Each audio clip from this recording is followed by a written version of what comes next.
Salut les permapotes, donc on se retrouve aujourd'hui pour parler de la pépinière. Donc ici c'est ma petite pépinière qui s'intégrera parfaitement sur mon terrain. Donc là c'est le premier épisode, on va d'abord commencer par une petite partie de la pépinière. Parce qu'ici en fait il y a aussi le jardin forêt, la partie plus sauvage. Donc ici, suivez-moi. Donc là en fait il faut savoir qu'elle fait 400 mètres carrés sur 2 terrasses parce que le terrain était assez vallonné. Donc on n'a pas eu le choix de faire une opération assez lourde pour le sol, donc de recréer 2 terrasses ici. Mais en fait tout autour ici, je recrée quand même des haies pour bloquer les vents. Ce qui me permettra en fait aussi que les végétaux puissent aussi mieux croître, etc. Moins arroser également parce que le vent assèche et aussi le vent tue plus que le froid. Donc vraiment créer un microclimat pour la pépinière. Et je plante également un arbre de la famille des fabacées tous les 3 mètres pour créer un ombrage, pour créer une canopée aussi au-dessus de la pépinière pour moins arroser.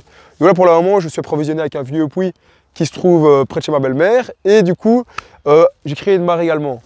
Donc là on peut aller visiter la serre. Donc là aussi j'ai mis aussi des plantes au feuillage persistant pour également bloquer les vents en hiver. Donc là c'est mon petit lieu de travail on va dire, rempotage, de taille etc.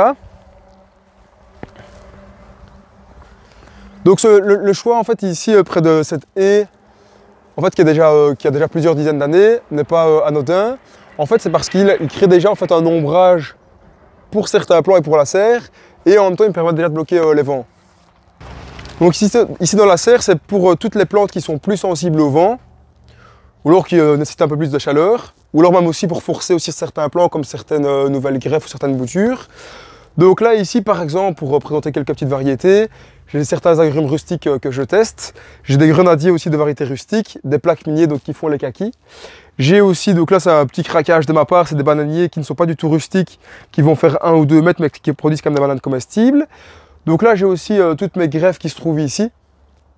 Donc là j'ai moi-même greffé ici du prunier, cerisier, mirabellier.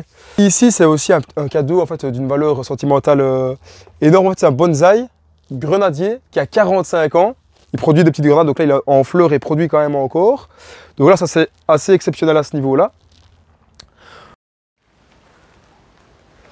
J'ai aussi mon petit bureau qui se trouve ici. Donc c'est pour préparer les plantes passeport, etc. pour l'envoi des plantes ou alors même pour la vente en ligne. Donc c'est vrai qu'il y a pire comme bureau. Donc ici nous avons l'arbre haricot bleu qui provient d'Asie. Il est quand même tout à fait rustique, un petit peu sensible au gelée tardif quand il est plus jeune. Mais ici donc là il n'est pas encore en production, mais plus tard il va produire des gousses d'haricots bleus et la pulpe se mange. Donc c'est assez insolite ici mais incroyable. Donc ici les aziminiers. Ça, je dois dire que c'est quand même mes fruitiers préférés. Donc, eux, ils produisent une sorte de mangue qui sont nommées les azimines.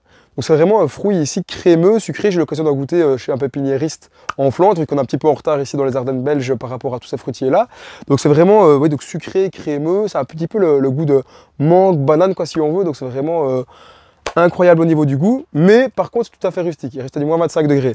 Donc là, on peut voir ici, c'est un jeune plant de 5 ans qui commence à produire. Donc je vais vous montrer aussi la mare, voilà, qui me permet aussi d'avoir plus de biodiversité, parce qu'en fait elle va attirer tout ce qui est libellule, même aussi tout ce qui est grenouille, qui peut aussi manger tout ce qui est limaces. Donc là c'est vraiment très intéressant, qui me permet aussi de pouvoir arroser aussi en cas de sécheresse, pour ne pas à chaque fois actionner en fait, l'eau du puits.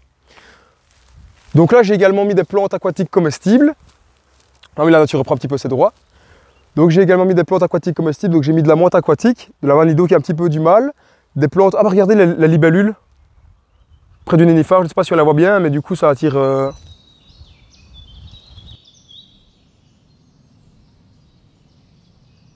Donc ici en fait la mare peut aussi créer un microclimat, en retenant la chaleur, ou même ici quand en fait le soleil va refléter contre la mare, vraiment créer ce microclimat, parce qu'en fait ici, vu que, comme je l'expliquais précédemment, la haie qui se trouve autour de la pépinière va aussi bloquer des vents, donc le ressenti sera différent, on va dire moins 10 degrés en plein vent que moins 10 degrés protégé des vents, n'est pas le même ressenti on va dire. Donc là ici, protégé des vents plus la mare, j'ai déjà installé un pêcher qui se trouve ici.